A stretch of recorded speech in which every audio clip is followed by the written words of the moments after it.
ang niluto kong bangos tiyan. Maglalagay ako ng luya, sibuyas. Lagyan ko na rin ng asin, paminta. Ayan, kamakulo-kulo na siya. Lagyan ko na rin ng bawang.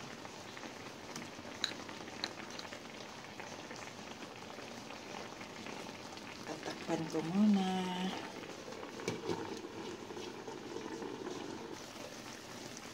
Luto na ang ating bangos, kaya lagyan ko na rin ng suka. Yan, luto na siya guys. Ang aking simpleng luto sa bangos. Lagyan ko konting oil. Dagdag pampalasa.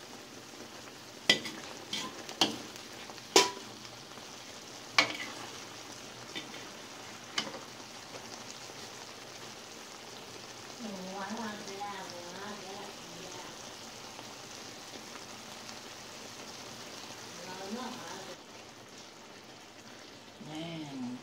Ang ating nilutong bangos. Tiyan. Thank you for watching guys.